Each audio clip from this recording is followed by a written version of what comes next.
Well, once that thunderstorm activity started on Saturday, it just didn't stop. Now, we've seen several inches across the entire Concho Valley, and there's definitely more on the way. Now, when you find yourself in some of that heavier rain shower activity, remember, it's going to reduce your visibility, so you're going to want to reduce your speed as well. Still seeing a lot of those slick conditions looking like it's going to stick around by tomorrow. Talking with my technical director earlier before the show, look how we've leveled out in those 70s. Yesterday, we went from those upper 80s, and right now we're only going to cool off a couple more degrees into those lower 70s.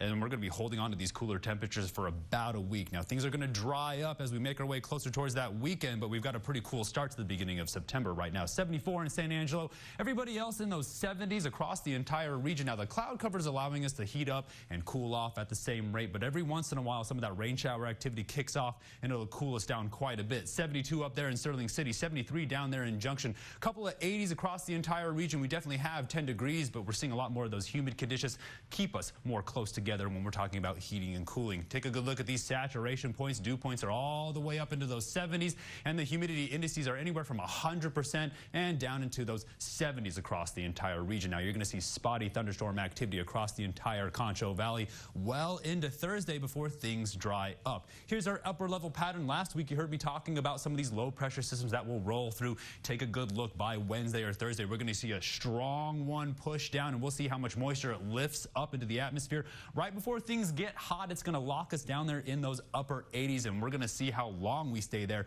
Looking at the long range forecast, looking like we're going to stick on and hold on to these 90s for quite a while. Moisture tracker is really showing you if the water vapor, where it's really just lingering around the Concho Valley and parts of Texas, keeping our eye on that circulation around the Gulf. It's been there for about a week. Still holding those concentrations of orange around the Gulf Coast region, letting some of those blues make its way into the Concho Valley, but we have our eye on that cold front. That's going to be the early signs that that strong low pressure system is going to try to fight its way in. Severe weather outlook for today finally has us in that little bit, and of course seeing some of those other conditions off towards the west and east, but we take you into the August rainfall outlook, at least for the first couple weeks of September. That's when we could see some more above normal rainfall for the Concho Valley, but the temperatures as we make our way in towards September, that's not August. We're going to see some a bit above normal temperatures. We'll see how hot it actually does get. Now we take it down to the surface where we're watching some of that flash flooding off towards the northwest of the Concho Valley. Take a good look at this mess. We're really having a hard time nailing down where we'll see those pop-up showers across the entire region